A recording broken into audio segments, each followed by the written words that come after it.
and welcome to my channel. My name is Tashima, and today we're going to be sharing what's inside of my doula bag. Is my doula bag. It's really big. Trenton Community Doulas, that's who we are. We work with children's futures, and we actually got this bag from the program. So they gave this to us, and it had a couple of things already in it. So I'll just show you what was already in it. So it came with this essential body oil here. I'm not sure exactly what the scent is. Let me see.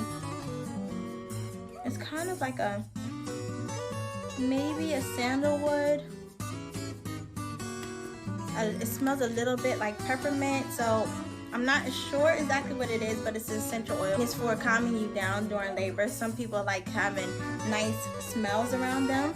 So that's one of the things that was already in the bag. It also came with an exercise ball, a deflated exercise ball with the pump, which I have that upstairs in my room. It had an exercise block in there, and it also had a ice bag, like one of those cloth ice bags that you can either heat up or freeze. So I actually keep those upstairs in my room for emergencies, but a lot of times I don't bring that with me because the hospital does have exercise balls there. One of the main important things is this folder. Actually, my sister Tiana gave me this folder, which I love because it has giraffes on there. That's my favorite animal. So inside I have my client's birth plan. I have the original, which we filled out together, and then I also make a copy to give to the hospital staff once we get there, so we're all on the same page for what the client wants during their birth and what they do not want, like procedures, how they want to labor, if they want continuous fetal monitoring, if they don't, circumcision, if they're having a boy, those kind of things are inside of the birth plan.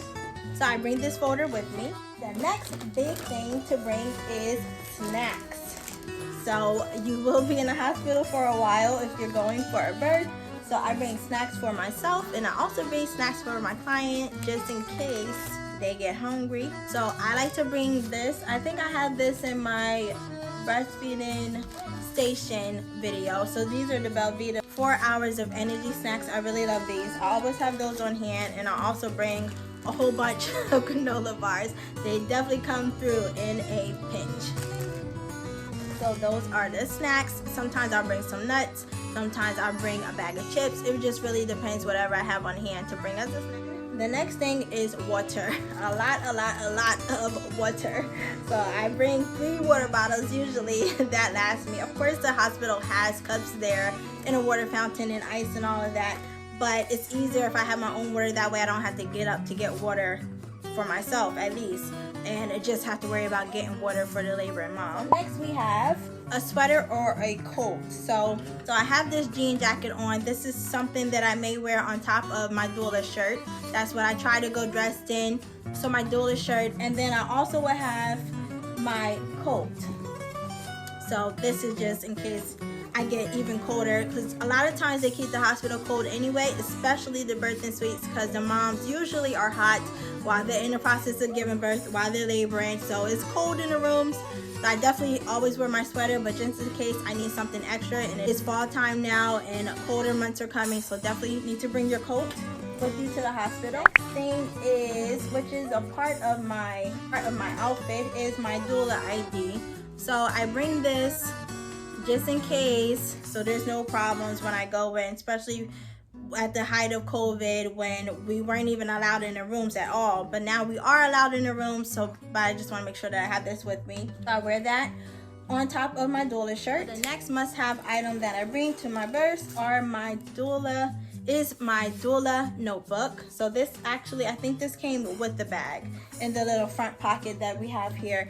And I write down all the notes. I write down if they need a Pitocin. I write down when their water broke. I wrote down how much the baby weighed after birth, when the placenta was delivered after birth. So everything and anything is inside of here. This is so I can keep a track for my own notes. I know the nurses take notes, but that's for them. And this is for me to do my paperwork when I come back home after the birth, so I don't have to run around asking people questions. I already got it. Next thing is my purse. So I just put my whole, this is my purse by the way. I just put my whole entire purse in here because you never know what you're gonna need. So I also really make sure that I have my wallet, because if I need ID identification, that's another form of ID in here, Also make sure that I have money on me just in case I get hungry and I need to go out the room to get food or whatever, or go to the vending machine to get snacks, extra snacks if I don't have any more, then that's definitely very needful. This is not a necessary item, but my YouTube binder, which has all of my notes in here for like my future YouTube videos, the videos I've already done. So I brought this last time just because of course labor can be a long process. So just something to pass the time by while I'm not doing anything, or maybe while the mom is out walking the halls with her partner, something for me to do. And then the last most important thing is my cell phone. Because again, labor is a long thing. So I bring my cell phone, that way I can communicate back with my mom because she's the one who watches my kids when I go to the deliveries, and also to be able to tell time and just stuff like that. So yeah, I definitely bring my cell phone so that I can be in communication with my family back home, and also I use it to update my supervisors on what's going on with the birth, how we're going, how we're progressing, and things like that.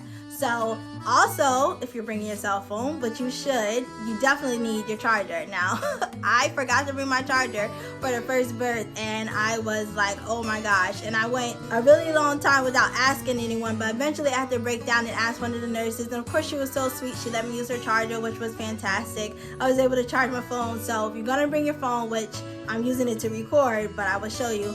But yeah, definitely bring your charger. You will need your charger while you're in the hospital. That's it. That's everything that's inside of my doula bag. At the hospital, they have additional things for the mom, so I really don't have to bring too much for mom. This is mainly just the stuff that I would need to bring for myself, and that's everything. So I hope you liked this video. If you did, give me a great big thumbs up. Thank you so much for watching today, and remember to let your story be your power. And I'll see you in my next video. Bye.